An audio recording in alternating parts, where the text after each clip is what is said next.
Howdy, Sensei Pong. So this was inevitable, wasn't it?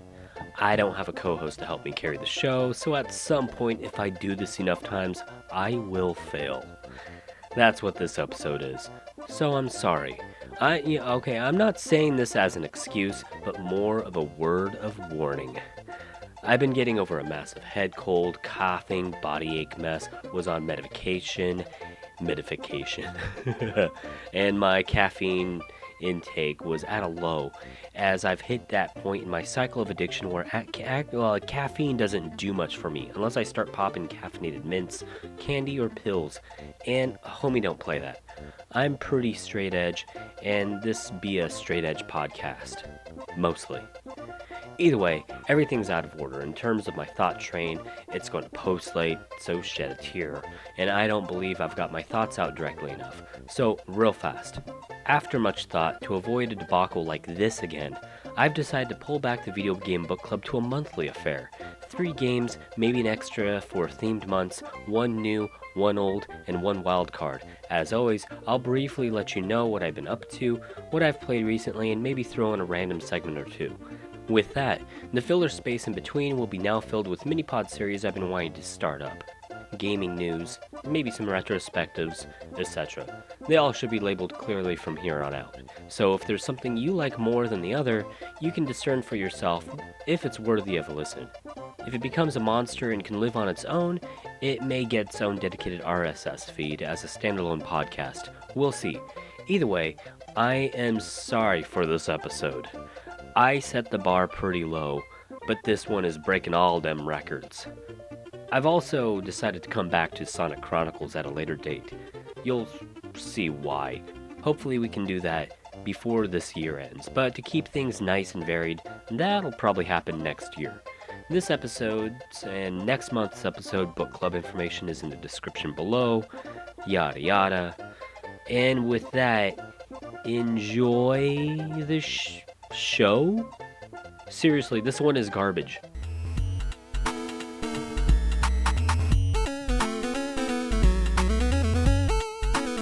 And welcome back to another Sensei Pongcast Video Game Book Club. Alright, so this week's Video Game Book Club games include Has-Been Heroes on, well, I played on the Nintendo Switch, but it's on a whole bunch of stuff. Go look it up. It's fun.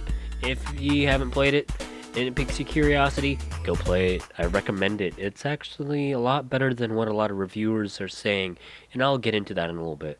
The second game was Sonic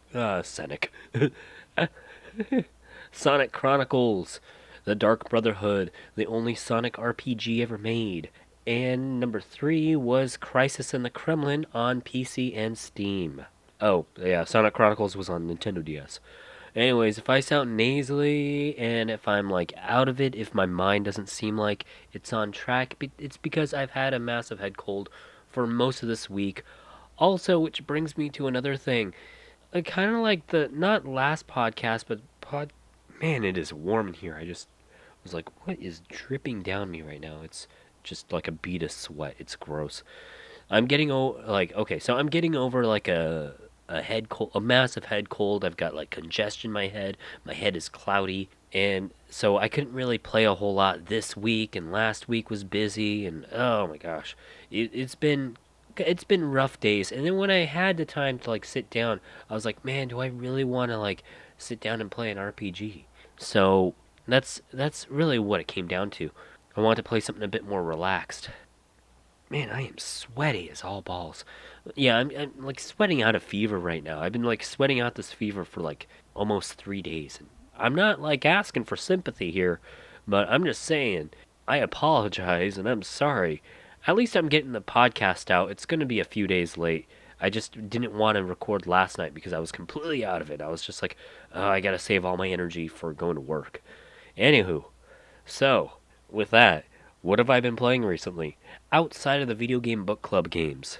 Well, like I said, I kind of want to pick up something where I can like actually kind of relax more and just kind of play to my heart's content. So I actually picked up Gwent again, and they did the whole big update like a couple months, like a month ago, a couple months ago. I don't remember, But like I did pick it up like after that the newest update where it became a public beta versus the private beta. And they've changed a whole bunch of the cards. But one thing that made me like, oh, made me kind of sad was that they like, and I wasn't surprised or anything that they did it. It's because it's a beta. It's these kind of things occur. They all the cards I had accumulated, all the cool things I had accumulated, and the my level 10 rating that I had like worked on and all that. It's okay, it's a level 10. It's not like an actual rating. It's like what level are you in playing. But like it was all reset to 0. I was like, "Ah, crap. Now I don't have the good cards that I had before. I don't have my awesome dwarf deck. I don't have my cool like what other deck did I have? Like a dwarf based deck was pretty cool because it was like all the dwarves would work together and be like hi ho hi ho. It's off to Gwent we go. Man, my nose is so stuffed. Like so and I had a couple other cool stuff. I had some cool like gold cards and all that.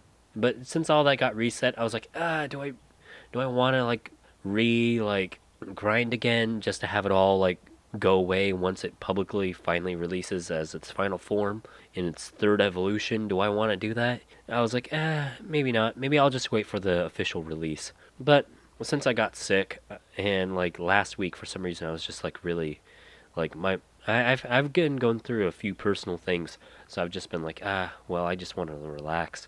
Just want to play something that I find like very relaxing. I just picked it up. I was like, okay, whatever. Screw this. Let's just play. And they've changed a lot of the card mechanics. Like Aridin, I think is what it's called, the leader of the monsters that you get for as a starter pack for the monsters decks, not monster class deck series thing. His whole thing has changed. He's only level 5, but he can summon, any hunter card from your deck or something like that. It's pretty cool. Some of the other guys, all the leaders have changed. Almost all the cards have changed. Oh, that's right, my Blue Stripes Commando deck. Yeah, I had a Blue Stripes Commando deck that I was working, and it actually ended up working out pretty well because you can like bring one out and bring another one out, bring another one out, and it's like bam, bam, bam, and they all summon each other and they all power each other up. Now the Blue Stripes Commandos work a little bit differently, and I haven't played a whole bunch of the new update, but I'm gonna have to look into that. But overall, I'm okay with it. I think it's all balancing, anyways. It makes sense. I don't have any issues with it. Do I still like the game? Yes, I do. I love it. And because it's so different from like your regular like Hearthstone Magic Pokemon type game where it's like, oh, we're battling. These cards do this, this, this, this, and damage that. It's I like it. It's I'm gonna stick with what I said before and say it feels a little like a solitaire, like a competitive solitaire game because you're like trying to like build power on your side of the battlefield, and whoever has the most power wins the round. Wow, Foof needs to shut up. Hold up. All right, I'm back. She just stopped willy nilly. Anywho, so what I was saying about that, yeah, Gwent's fun. It's public beta now, so it's public beta now. So if you're interested in the Gwent Witcher card game, go pick that up. It's on GOG, which actually reminds me of something kind of funny. I keep looking into it, wishing and hoping and being like, "Oh my gosh, please just do it." Ew, that was gross. Hacked a loogie. I'm gonna edit that out. That was gross. Um, I'm not gonna edit out my little banter about it, but GOG needs to get like physical gift cards. They need to do that. Kind of like what Steam does. You can pick those up like Steam cards at like any grocery store, or 7-Eleven or wherever, or Walmart, and you can be like, "Yay, throw that on my Steam wallet." And call me like old-fashioned, but I like having those physical cards. That way I can just make budgeting easier and just force myself to not use my debit card, which is why I don't buy a whole bunch of GOG games. So, you know what, GOG, if you're listening, start that up because you're losing a lot of business on my end. Because anytime I have like money to spend on a computer game, I usually just go out ahead and get a card. And what cards are there? Well, there's Nintendo and there's PSN and there's Steam. If there was a GOG option, I'd probably pick that over half the time. Just saying. But I looked up on a thread and I pretty much said what I just said there. And that discussion's been going on for like 4 years, so I highly doubt GOG ever will. So, they're just losing out on business, I guess. Also, it's like the grandma gift like purchase where it's like if someone asks you what do you want for your birthday, and if you're the kind of gamer that's like get me a gift card for Steam or get me a gift card for Nintendo Shop or Xbox Live or PSN or whatever, I don't care what the platform is. If they see the card there, they're going to be like, "Oh, that's what they were talking about. Let's get that." That makes my life easy, other than having to figure out what game you have to get. If you could do that, that opens up a whole bunch of business. I don't understand. If you're listening and you like GOG, if you can figure out a way to pester GOG about this, do it, because I'm going to start doing it. I'm going to start pestering them about gift cards, like physical gift cards, because I want physical gift cards for GOG. That's just what it is. Anywho, what else have I been playing? I've been playing a lot of Trackmania Squared, the sequel to the original Trackmania, not Trackmania Turbo. I haven't played that yet. It's gotten mixed reviews, and I'm not even sure if my computer can fully handle it. So I've just been like, kind of like, I don't know. I love Trackmania, but if the hardcore fans are like, play Trackmania, then they play Trackmania Squared, and they're like, oh, I love it, and then they play Trackmania Turbo, and they're just like, ah, it's not good, this, that, whatever. This is wrong, that's wrong. I don't remember what they said, but I haven't looked at the reviews as of recent, so I could be completely wrong on this. Maybe they did an update and fixed the problems that were already there. But, I've just been holding off on it. But I love Trackmania. It's one of those relaxing games for me, like, definitely if I'm sick. It's I like games where I can just like not necessarily think. Of course, there's focus with Trackmania. If you ever played Trackmania, people have jokingly called it like the Dark Souls of racing games, which no, no, it's not. It is hard. Some of those like user created tracks on multiplayer are just balls difficult. And if you go into multiplayer, chances are you're not going to get anywhere in the top 10 if there's like 30 people there. You're you're gonna be lucky to even finish the track if it's your first time. Because wow, yeah, it is hard and it takes a lot of focus. But I always found racing games, regardless of what type of racing game it is, even if it's like Mario. Oh, that was another game I played. Mario Kart or like Crash Team Racing or whatever.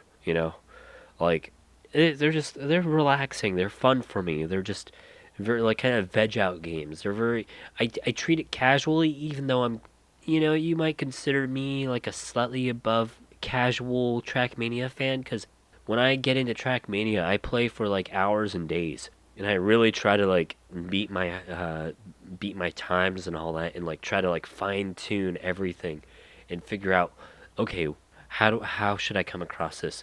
When do I brake? When do I let off the gas?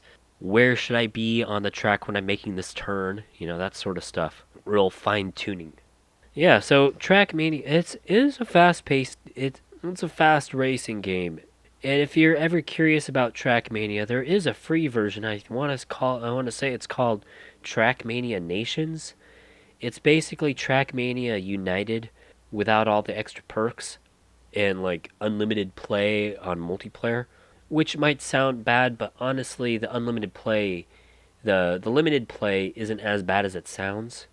But you give it a shot. It's a good way to just test out the game, to figure out what kind of game it is.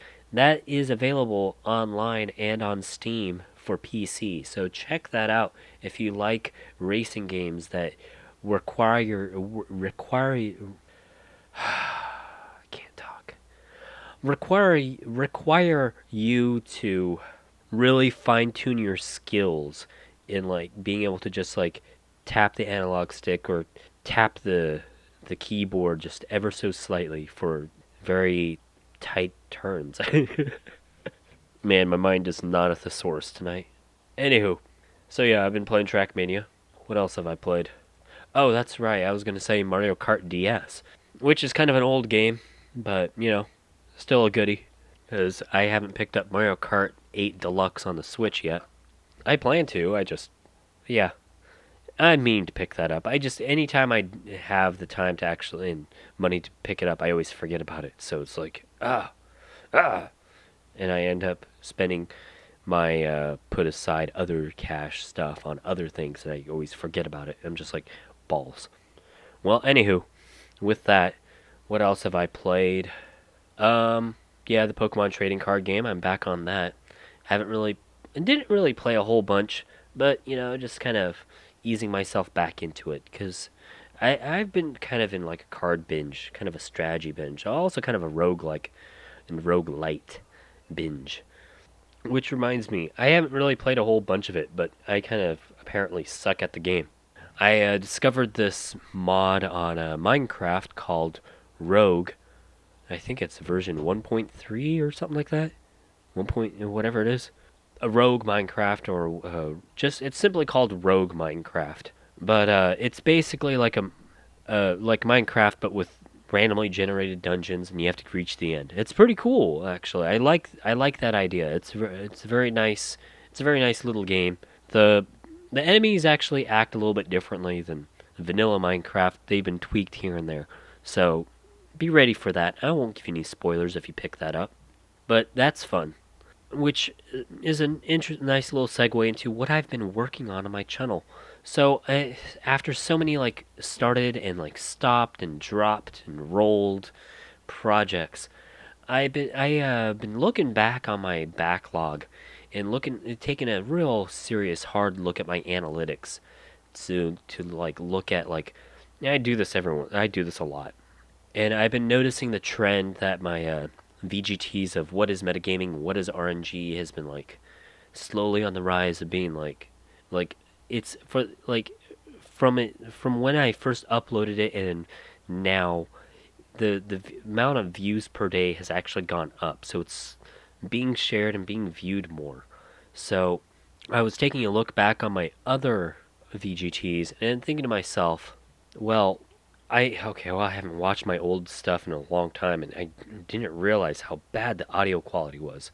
So I have been rewriting a new script for what is a roguelike, and I'll probably hit up what is a Metroidvania again, and maybe I'll do the Tycoon game, finish that one up, Tycoon games, and maybe do like a, because I wanted to do a VGT on like fighting games for Evo, but Evo is past and gone. And I didn't start that until Evo started, so I was like, oh yeah, Evo! Woo! So I was like, oops, not enough time for that video. So I'll probably do that next year around Evo, just before it. It should be pretty cool. But yeah, no, I've been thinking about like doing quote unquote HD remakes of all my well, not all my VGTs, but the old stuff. That way it's at least an HD video and has a higher quality audio. You know what I mean? Maybe funnier, maybe more educational, maybe on point. Because there were a couple things in the roguelike one I was like, yeah, I don't agree with that. But my view on roguelikes have changed over the years. Yeah, like no, when I say over the years, makes it sound like a long time, but I mean in the past 2 years or 3 years since I first uploaded that video. Because so many roguelikes and roguelites have been released. Like they just keep coming. Like developers don't ever stop. They just keep pounding us in with more and more and more and more. And it's not a genre I dislike. I love roguelikes and I love roguelites. But since there's so many of them and so many like inspired ones where it's like rogue inspired really, it's people like purists are complaining that there needs to be a distinction between roguelike and roguelite. And when I made that video, I didn't make that distinction really. I didn't make a clear distinction. So, I was saying something more along the lines of Spelunky is a roguelite, but Binding of Isaac is more of a roguelike. Which, if you're listening to this, don't get upset just yet. Don't squeal at me. I I've been reformed. I've been reformed. My views have changed. Roguelikes should be more like a rogue where it's turn based, and roguelites are pretty much anything that's action based. So we can make that clarification right there and now. So, anywho, but at that same time, you've got to. It's like balls. Then what about games like the game that's on the video game book club right now, like Has Been Heroes? Technically, people would call that a roguelite, but it doesn't play anything like Binding of Isaac. So Should there be another distinction for this? Rogue inspired? Or should you. I was joking on Twitter about this. Should it be like you have rogue clone, rogue like, then rogue light? So what you end up doing is kind of shifting things aside. Things that would be considered a rogue like now should be considered a rogue clone, and things that are considered a rogue light, a more traditional rogue light, would be a rogue like, and then games like Has Been Heroes is a rogue inspired, or I mean a rogue light. I don't know. I think we're just adding too many terms to this, and nobody likes a big fuddled mess of things that all sound the same. So that's what I'm going to be discussing in that video. I don't know. I'll have to think about it. What else have I played? Yeah, because I just haven't had the energy to really do anything. I've been playing on my phone a lot. Found this interesting little card game on Android. I think it might be on iOS. I don't know. Haven't really looked at it. It's called Power Rangers Battle? What is that called? No, Power Rangers Unite. Yeah, Power Rangers Unite. Eh. Okay, well, I haven't played in the past few days. I've kind of like veered off and started playing other things. But Power Rangers Unite is kind of a fun little like competitive card game. It's got a really impressive one-player campaign for being a phone game. You open up one level, you open up one chapter, and it's like, okay, well, this is probably just a tutorial, right? Yeah, kind of. And you've got like 8, 9 missions in it, and you're like, oh, okay, fine. And then you unlock the next chapter, and you're like, oh, okay, 10 more missions. Unlock the next chapter, 10 more missions. Unlock the next chapter. Oh, hey, look, you unlocked book 2. It's like, oh, wow, okay, there's a full-fledged game in here. I'm quite surprised. It's pretty cool. I like it. And because of that, because of the one-player nature of it, I was like quite impressed with it. But even then, I think the reason why they do that is because they were probably thinking to themselves, well, we're not guaranteed the player base of like Hearthstone or anything else like that. So, gotta have at least a good one-player campaign, and there is. So if that's important to you, go check that out. It's called Power Rangers Unite, and if you like CCGs, it doesn't play. If anything, it's closer to maybe Elder Scrolls, the card game. Yeah. Oh, that reminds me. I keep forgetting to look this up. Where is that? Fable Fortune. Okay. Can't download it now. Um, it ain't free. Alright, so yeah, Fable Fortune has released out on Steam in early access, so don't expect a full-fledged game as of right now because it's in early access, aka EA. Well, it's not EA, but thought this to be quite interesting. Maybe it's like a Hearthstone clone. I have no idea, but I'm interested in playing this. Let me know if you've played it, and leave your thoughts down below because I haven't played it yet. So, but I've been trying to keep an eye on when this game released, and I guess it released a few days ago. Okay, well, balls. I haven't been keeping track the past few days. Well, let's see what there are 35 reviews out on Steam and 94% positive. So that's good. Good to see. So it should be pretty cool. I'm interested. It looks like 5 card booster packs. Can't wait for the days when we only have like 3 card booster packs. Hey, you got a booster pack. 1 card. Or you may or may not get a card. just, just turn it into like Pokemon rewards where it's just like a little present. And be like, you may get money, you may get a card. They don't sell the presents on Pokemon. I know. I'm just saying. Pokemon doesn't have that issue really. Okay, so they've got a weird system. I can see why they have this system. They want to like promote, physical buying, and they want to like stop kids from like buying a bunch of packs from their parents' bank account and getting in trouble with that. So that's good on them, I suppose. But anywho, what was I talking about? Let's carry on. Whatever. Let's go to the news. It's the news. It's the news. It's the news. Hell yeah. What's going on in the news? What's going on in the news?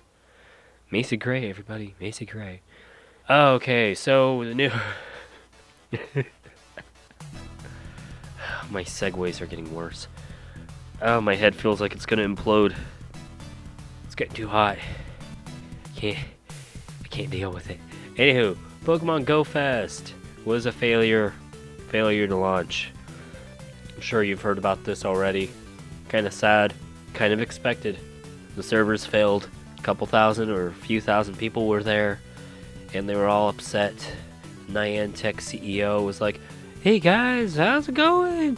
We're gonna get this up and going." People were like, "Oh, I just want to play my game. Give me my money back." And they were getting all upset, throwing water bottles at him. He got booed off stage. It was terrible, so terrible. Many people died that day, and apparently it wasn't the phone network's faults, because Niantic had got like Verizon and Comcast and all sorts, probably T-Mobile out there with phone boosters and stuff, like boosting towers, like emergency towers to boost the signal, so the phone connections wouldn't like freak out. But what did freak out was the servers, and it crashed, and no one was able to play. What was Go Fest, if you didn't know? It was basically, I forget where they were holding it. Niantic held a little festival, Pokemon Go Fest, to celebrate, the release of legendaries and all that. And they were going to give out like free stuff and all sorts of cool stuff, but it failed. So to kind of hopefully alleviate the situation, for the people that attended, they gave out free in-game currency and extended the time for the worldwide festival to be held. So yeah, if you didn't go but you're still playing Pokemon Go, that's good on you, because at least you have a better chance of catching those legendaries. But if you did go and lost a bunch of money and plane tickets and hotels, motels, whatever, I'm sorry. But here's the funny thing. I guess a whole bunch of people are now suing Niantic for it, because what they received was not what was advertised, stuff like that. People crying and complaining about that. I understand where they're coming from, but if Niantic loses this court case and loses, like thousands and thousands of dollars, what would I find ironic? Well, I don't think that's the right word. My head's stuffy. My head's cloudy.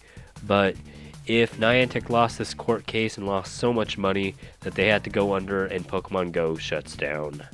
So, yep, in the end, it wouldn't have been Niantic's fault. It would have been the Pokemon Go players destroying their own company. But what's real funny is that I guess like some longtime Niantic fans of like Ingress were like, well, this is what happens, It happened with Ingress, because I guess apparently they would hold like little get-togethers and stuff with Ingress and they'd have the same issue. So, oops. I don't understand why Niantic didn't see this coming. I don't understand. If this happens all the time with them, I don't see why they didn't see this being an issue. I don't know why they don't just get more and more servers to try to handle all the traffic. I don't understand what's going on through Niantic's like head when it comes to logistics. They need to figure it out. I think what would have ultimately saved Pokemon Go Fest is if they just had a ball pit and if someone peed in it, because that would have saved the ball pit would have made everything all better. So what other news is there? Splatoon 2 accessories for the Switch look pretty baller. I don't know what else you want to talk about that. They look cool.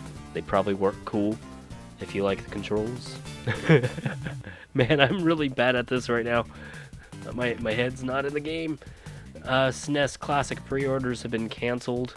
So basically, if you didn't know, SNES Classic is coming out. SNES Classic, Super NES Classic is coming out and comes with 21 games. I talked about this last time. It looks pretty cool. I'm okay with it. But the pre-orders have been canceled and dropped because eBay or Amazon or like that were like, no, you can't put pre-orders up if it's not going to be available for within the next 30 days or something like that. So People are getting kind of upset at Nintendo for that, but, you know, whatevs. It's not Nintendo's fault.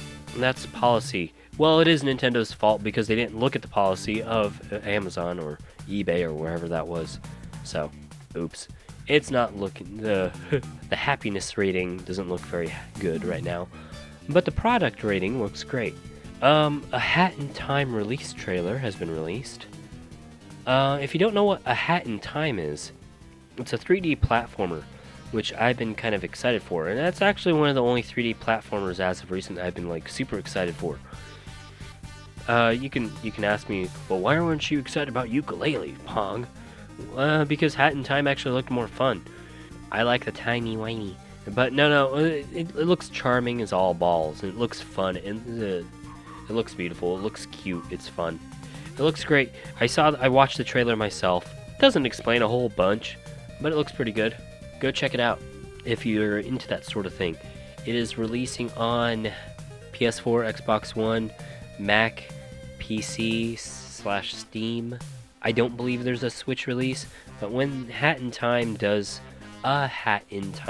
release, I might have to pick that up. I'm not exactly sure. Well, we'll see.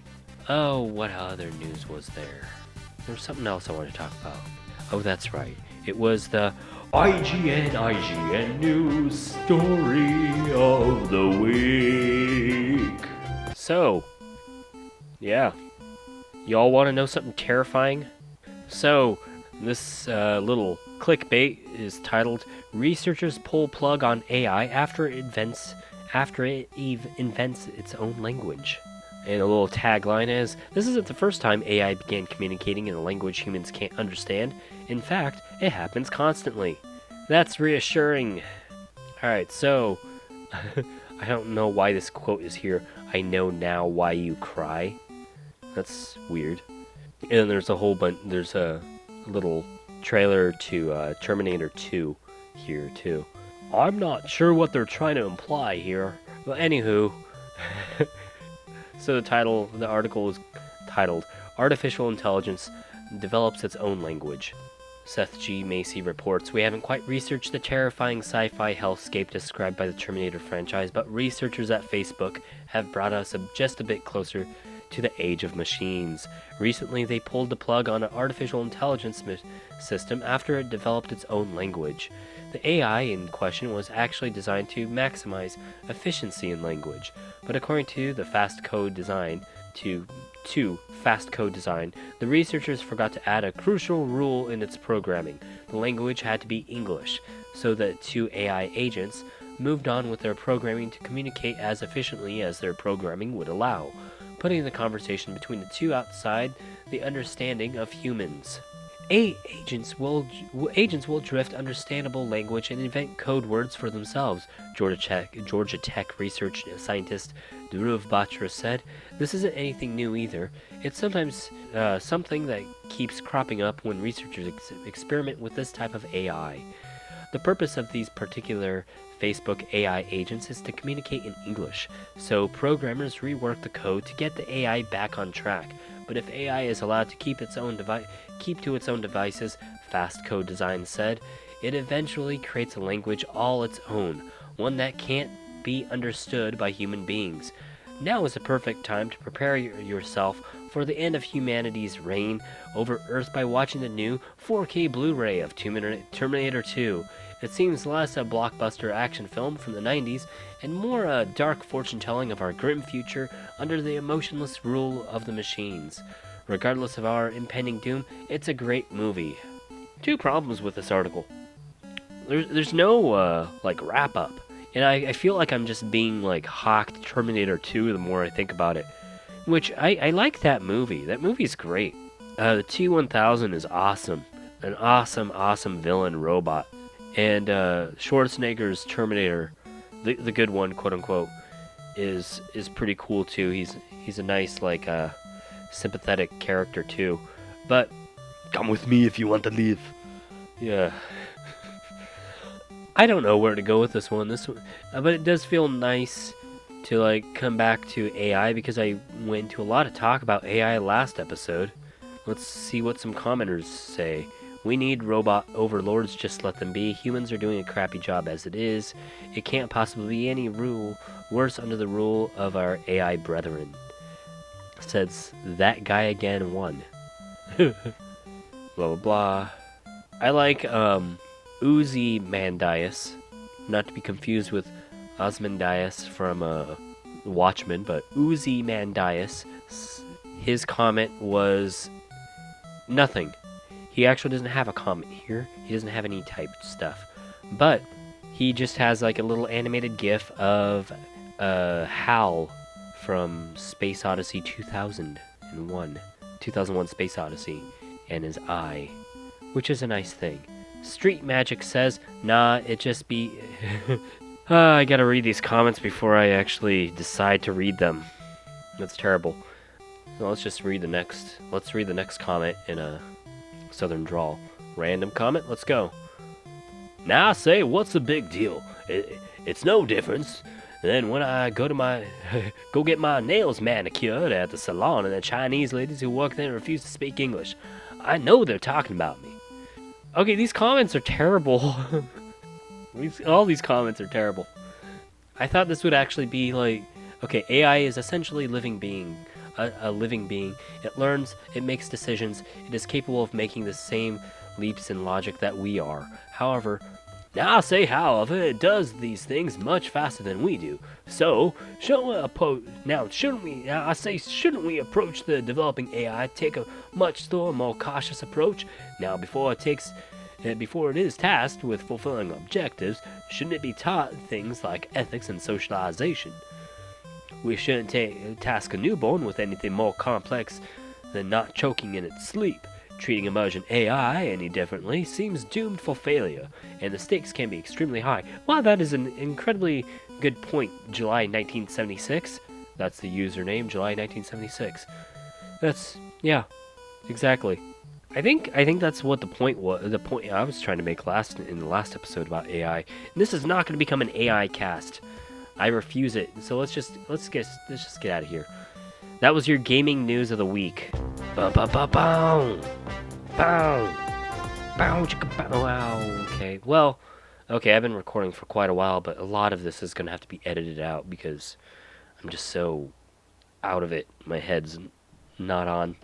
Alright, so what games have I played? So let's talk about Has-Been Heroes first. So, Has-Been Heroes is a kind of a turn-based tactical rogue-lite. And I have one issue with the reviewers and Metacritic. People were complaining that it's too hard. People are complaining that they die so quickly. They can't beat the first boss. They can't understand it. They're having issues and all this. And look, I'm not calling myself a programmer here, or grammar gamer here. But I didn't have those issues, even when I was sick and playing it, and my head wasn't like fully straight. And I was like hopped up on like a whole bunch of Tylenol and like Sudafed and NyQuil and all sorts of stuff. I could still play it now because I didn't have that many issues. I'd still be able to beat the first boss. I even beat the first dungeon and unlocked the Bard. I didn't actually get to sit down and play with it as much as I would have liked because I tried to like get through a Sonic Chronicles because that ended up being more than I could chew for the past 2 weeks. But like people suck at these kind of games. I just realized, and I think it was the marketing for this game. People expected it to be a nice, simple, casual fare, but it's more along the lines of like a rogue-lite. So maybe if you enjoyed Darkest Dungeon but thought to yourself, okay, well this game is just a little bit too hard. The RNG is just a little bit too rough.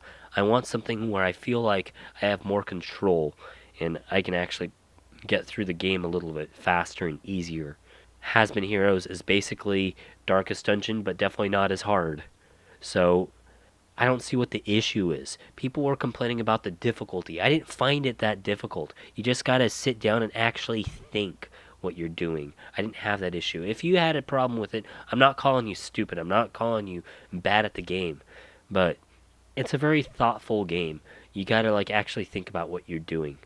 And I liked that personally. I loved it. This game might actually be like a 8 or 9 for me. It easily gets an A. 'Cause honestly, I didn't find any issues I had with it. Like maybe a little maybe a little bit of monotony, but that wasn't really that bad because I liked the core game loop. Now, someone that doesn't like monotony may not like it, even though I wouldn't say it has that bad of monotony, the game loop itself, but I thought it to be super fun. The art style keeps it fun because it's a very cartoony thing. Yeah, I unlocked the bard. I love the bard. Haven't unlocked the next person yet. Haven't unlocked, other stuff, but I thought it I liked the game. I like it a lot. I'm going to keep playing this and I'm going to keep playing it for a while now. So, shove off, y'all. If you didn't like the game, I'm sorry. I like roguelites. I like roguelikes. Maybe I'm a masochist, but honestly, I didn't have that much issue. What I did have more issue with was the Minecraft rogue, because I just kind of suck at Minecraft. Um, the music was fun. The writing is kind of fun, though. I came to the point where, like, after maybe like an hour of playing, I was just like, whatever. Just skip ahead, skip ahead, skip ahead. Oh, let's read the item description. So yeah, the writing is good, but I wouldn't say it's like, it's not something you really want to read, if that makes any sense. The writing's not bad, but it's not something you want to read, because the kind of gamer that this caters to is not the kind of gamer that's really into like heavy story or heavy like dialogue or deep dialogue. And that's fine with me. I've been needing something kind of lighthearted anyways. Um yeah, I didn't beat the game, obviously. Got a ways to go for that. Oh, what else? But yeah, let's just go over the games real fast and like talk about like where I'm gonna take this podcast in a new. I'm gonna take this podcast in a new direction. I forgot to mention that at the beginning. So expect a different like upload rate here, and different content very soon. Um, so real fast, Sonic Chronicles: The Dark Brotherhood. I didn't finish the game. I just didn't have the time. But Sonic Chronicles, I'm enjoying it right now. I'm gonna still play it. I'm gonna finish it out because I want to actually finish the game. I just haven't had time to sit down with it. And it's one of those games where like if I want to sit down and play it, I want to play it for like an hour or two. I want to have at least an hour or two to play, and I don't want to be like sitting down for small chunks because usually that's what my gaming usually is because that's all I'm really able to do. But the writing is fun. Sonic's kind of a d-bag to Amy. That's always fun. Sonic can be a little D to everybody in the game. It's quite fun. The writing is really good, and what I didn't realize is that the game is made by BioWare, which if you don't know who BioWare is they're the same people that made Mass Effect and Dragon Age, I think. Correct me if I'm wrong. I could be very wrong, but yeah, I thought that was pretty interesting, quite funny. Because Mass Effect 1, 2, and sort of 3 are considered like really good, like some of the best classic games of all time and all sorts of stuff, and they are really good at RPGs apparently and all that kind of stuff. And I just thought it was kind of funny that Sonic Chronicles was a BioWare game because it's Sonic. Sonic is a very lighthearted affair. Mass Effect is not. It's probably M rated for it's probably M rated and probably M rated for a very good reason. Good reasons, but I just thought it was kind of funny. Didn't realize that. But I'm enjoying it. I'm still playing it now when I have the time. And I want to finish it so badly. I want not that I care about the story. I just kind of want to finish the game cuz I want to I don't think there's multiple endings in this, but I feel like there might be because there's been a lot of dialogue choices like all throughout. And yeah, like I said, you could be a d-bag to all the characters, but I haven't been in my playthrough. And I'll let you know how that goes, and we'll when I do finish it up. So hopefully I can finish that up by the next episode. I probably will. Either way, do I think it holds up? Oh yeah, yeah. Oh, there's one mechanical thing that I have with it that I didn't like. Well, I don't like because I'm still playing it. You move around with a stylus, and you don't have the option to move around with a D-pad or if you're on a 3DS, the analog stick. You don't have that option. It's because it's an earlier DS title, so they're like, well, let's utilize that stylus as well as possible. So you're forced to use the stylus to move. Kind of like what was that? Phantom Hourglass was like that. I think. I could be wrong. Man, my head is imploding.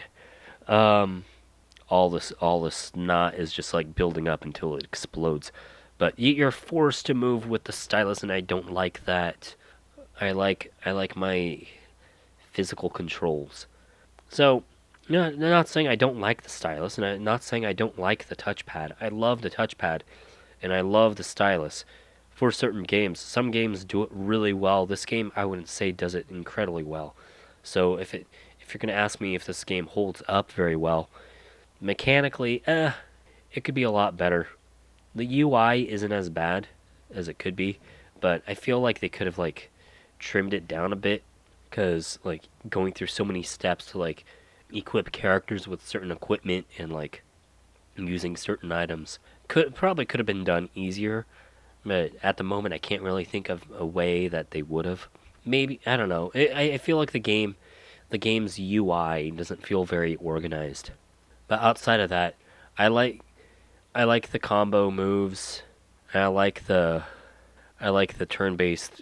I like the combat in it because it's like you choose your moves, and depending on the character's speed and all sorts of stuff, they can attack so many times in a round.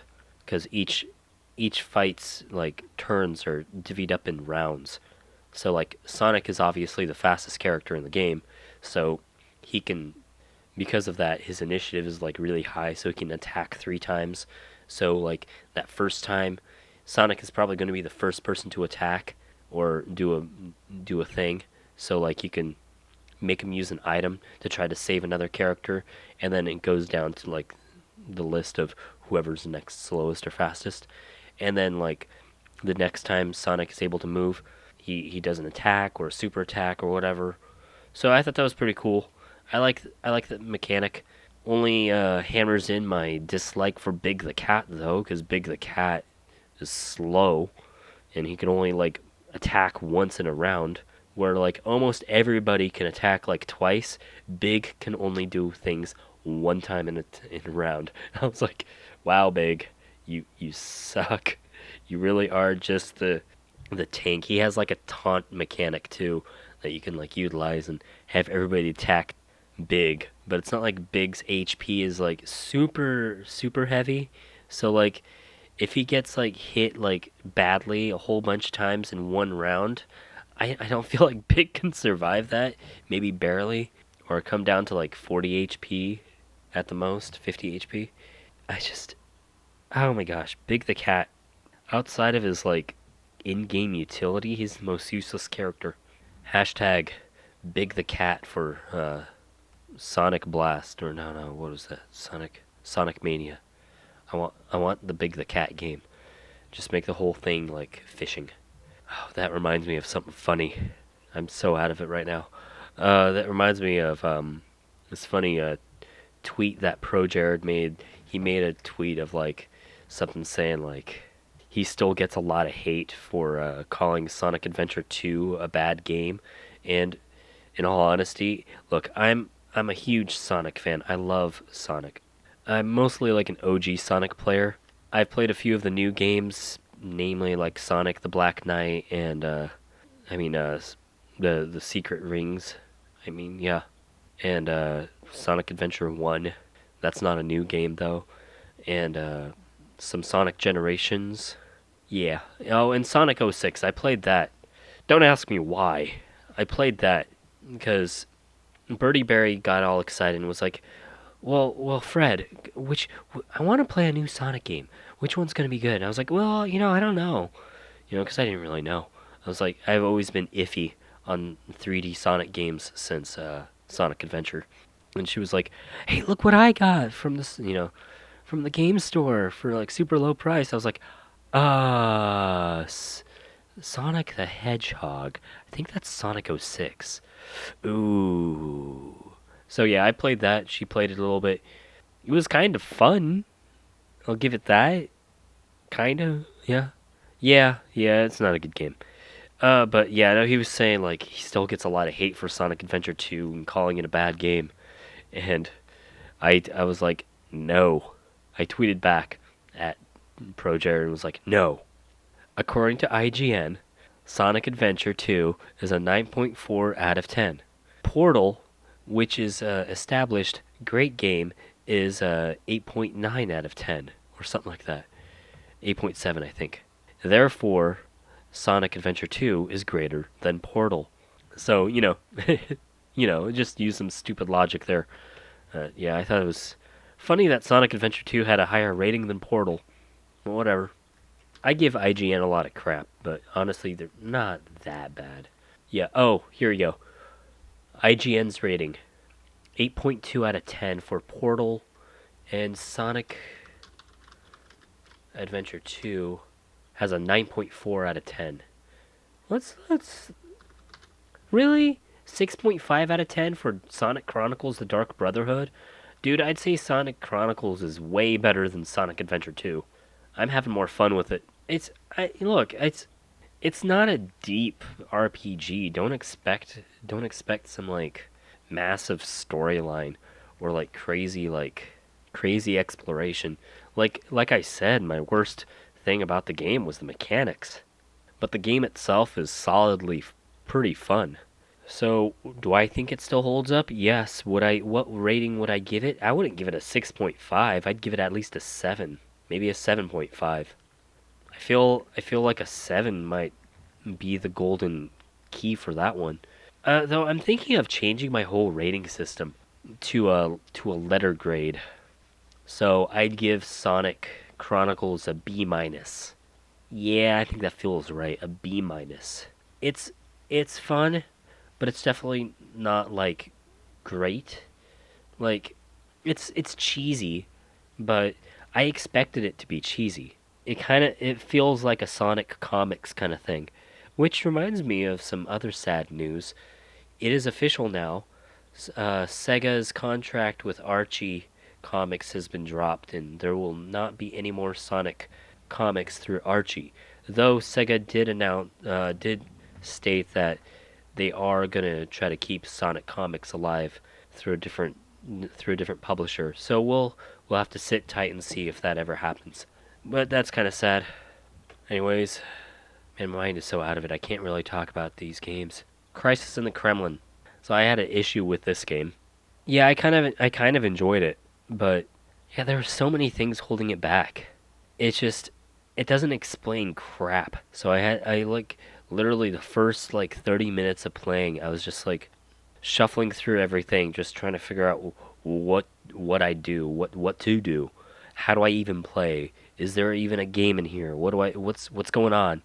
After that, after fiddling around and with a terrible UI, and honestly, I don't like bad graphics don't bother me, but when it's blatantly lazy, it was starting to grind my gears a bit.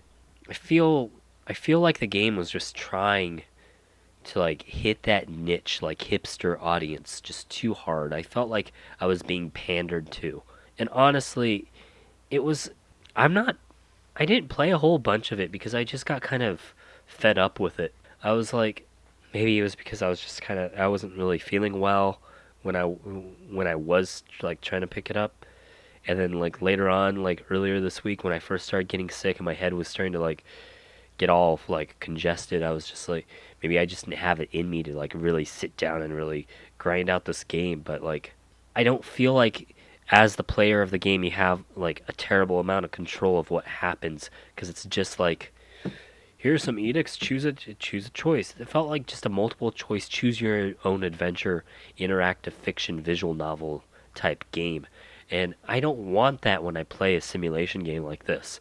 I thought to myself, okay, I thought it'd be more like, okay, what kind of things can I like change in the treasury? Can I up the taxes? Can I lower the taxes? Can I make edicts? Can I like go straight into like countries and flaunt my political prowess a bit more or whatever here and there? I feel like the game from the Commodore 64, whatever it was called, I think it was Commodore 64. Balance of Power was done so much better. Yeah, that game's like over like 28 years, well, maybe like 28 years old now. But that game still did it better than this one. So if you're looking for a political sim, don't even bother. Don't bother with this one. There's bound to be a better one at some point, or I can just like figure out how to like program and make my own and make it better. I don't even care if it's all just text, dude. I just want something fun. Like, I understand what they were trying to go for, but they just didn't do a good job. I didn't play enough to like really. I didn't play enough to give a good. I don't feel like I've played enough to give a good review on this game. Maybe I'll actually sit down and play it for a long period of time and go through all the scenarios that I can think of and everything, and maybe actually do a review of it on the channel. Maybe not. I don't know. We'll see. But as of now, there's not that much to talk about. I love the music. The music was good, but it's just free music from the internet from the Soviet era. So, why wouldn't it be good music? Russian music is always good. Right now the game is teetering on a C minus, because it's failing to do what I expected it to for the type of game that it is compared to other simulation games I've played. It's just it's really sad. I was quite disappointed with this one. Kind of fun though, in a weird way. In a weird masochistic way, it was fun. Alright, so we're here at this point in the podcast where I'm going to be talking about where the video game book club's going to go in the future. So it's been about like a month and a half now, and I've kind of like set myself to this schedule of being like, okay, well, I'll do it every 2 weeks. And I've already this is episode number 4, and I think I have a good idea of how it'll all work out if I did it every 2 weeks. And I need the free time. That's what I need.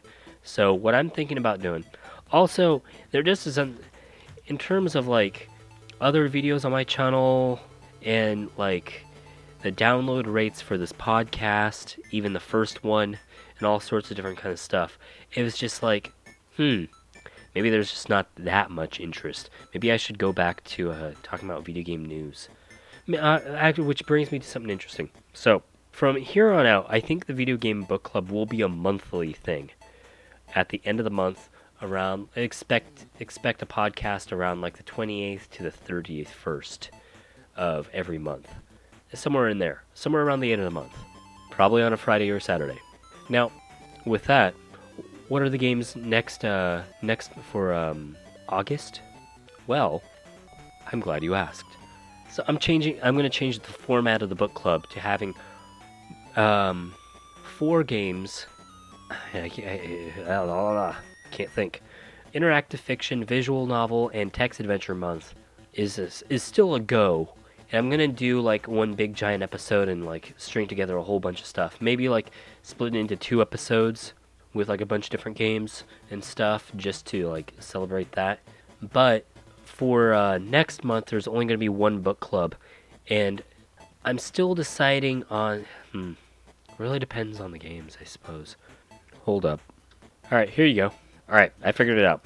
So next month's games are Dream Quest on PC Steam, Metroid 2 Samus Returns on the Game Boy and Virtual Console, Fallout, the original Fallout, aka Classic, on PC Steam, and Duke Nukem Forever as maybe the extra credit. We'll see if I actually get to that. It's a game I've been wanting to play for a long time. It's just, I've had it for a while. I just never actually played it. I was like, well, I don't know. We'll see how this goes. You know. So what is? I'll explain these games in a second. If you don't know Fallout, and you're a gamer, you failed your gamership here, but never actually. I myself have never played the entirety of the original Fallout. I've played a little bit, but I want to actually sit down and play it all the way through. I don't know the Fallout series very well, so it's all going to be pretty much new stuff to me. So that's cool. It's going to be fun. Let's play that. Fallout's a good game. Metroid 2 Samus Returns on the Game Boy is the game I'm choosing because they're coming out with a remake soon. That should be good. It's fun. I like me some Metroidvanias, and I don't feel like it's gonna be too difficult. So let's pick that up, yo. Now, Duke Nukem Forever obviously is the famous failed Duke Nukem game, and I'm gonna play it all the way through and tell you if I think the general public was wrong or not. Because some people enjoyed it, most people hated it, the critics hated it. Maybe it's actually fun. We'll see. This is going to be coming from an old school shooter fan junkie like me. So I think that should be interesting to see if I actually enjoyed Duke Nukem Forever. Because I like the original Duke Nukem. I love Serious Sam. I like Doom. I like Wolfenstein. Let's see if Duke Nukem Forever holds up and is as bad as we thought it was. Now, the one that's going to look interesting is Dream Quest. Now, bear with me. If you're looking this up right now and look up Dream Quest, you're going to be like, what is this garbage? This all looks like it's made with MS Paint. Now, I've held off on playing this game because I wanted to do it for the book club, or make a review of it, or maybe do a let's play of it, like a blind let's play of it, but I was listening to a co-optional podcast. This is how I discovered the game. And their special guest was Ashens, who's another YouTuber. Not so much a gaming YouTuber, but a YouTuber that mostly does like box openings and stuff. And I've heard him on the podcast before, and I can trust his opinion mostly. And he likes roguelikes. And he said Dream Quest, despite its look, is actually a really good and deep roguelike. So I was like, okay, I think this might actually be worth my time to play. So hopefully the aesthetic doesn't turn you off automatically. Maybe we can actually sit down and play Dream Quest together, and this should be pretty fun. I'm really hopeful for that. He said it's good. Let's hold him to that. If it's not good, we can all just tweet bomb Ashens and be like, yo, Dream Quest was garbage. But I looked into the developer of Dream Quest, and apparently he's a developer for Hearthstone. So he knows what he's doing. Apparently he's not one of their artists, though. But anyways, I thought that was interesting. Let's play that.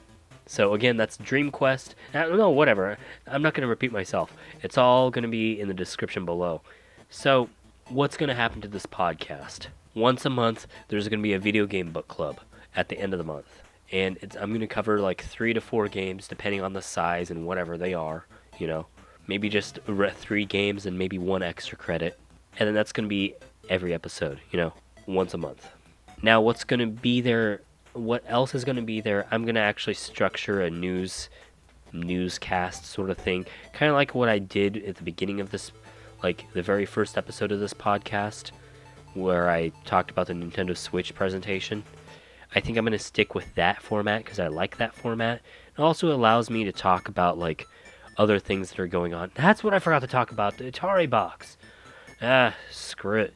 I'm not up for it right now. Put that aside. And I was actually thinking to myself, I've been wanting to like record, but I haven't been able to. But I want to record another Mobile Mondays. Maybe make that a monthly thing. We'll see. I don't know. Mobile Mondays is going to be, your mini pod of about 30 minutes.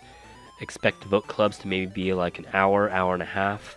And then maybe expect the newscast to be about an hour. It all really depends. Of course, there's going to be some news covered in the book club. That's a given. I think the book club is going to be more like a personal, like, hey, let's just hear me ramble, talking to the void. Man, my stomach is grumbly. What else? Let's see. Oh, yeah, that's right. I had a interesting idea. My games for October was kind of funny. Because I'm looking at my list, my preparation list here. I had this idea of doing Stardew Valley versus Harvest Moon versus Wild Season. I think I'm going to stick with that. That should be cool. Yeah, I'm going to be coming out with TCG tangents every once in a while. Talking about the TCG news, I think. This is all planning. I'm not exactly sure how strongly I'm going to adhere to this, because all these mini pods will be coming out randomly. So I think the thing that's going to happen is every 2 weeks there's going to be a podcast. One podcast is going to be a news one, where I just talk about stuff that's happening on a monthly basis, and the second one's going to be the video game book club, where I talk about the games we chose to play for the book club with a little bit of news in the beginning. So I think that's what's going to happen. Yeah. Now, if you're still listening to this podcast, God bless you. Thank you. And you have a very thick skin, or you're either very bored, or you have absolutely nothing better to listen to. I apologize that I'm so out of it right now. My head is about to explode. I want to go lay down before I have to go to work. So I'm going to go. Where can you find my stuff? You can find me at www.youtube.com/Mr. Sensei Pong. Oh, that was the big news! That's what I forgot to mention. I'm going to get to that. On Twitter, at Sensei_Pong. On Facebook, /Mr. Sensei Pong. No. At Facebook, /Sensei Pong. And you can also, there's also the Reddit now for the Pongcast, where it's just Reddit /the Pongcast. So check that out. No one's checking it out, so I'm just there's only 2 posts of me talking to the void. So if you want to talk about these games, that's where you can talk about them. I will respond if we start a discussion. So go on Reddit, look up the Pongcast. You'll find me there too. I think that's going to be a better place to discuss stuff than the comment section of YouTube. So that's good stuff. Good stuff. Very good stuff. Thank you for listening. Until next time, Sensei Pong signing out.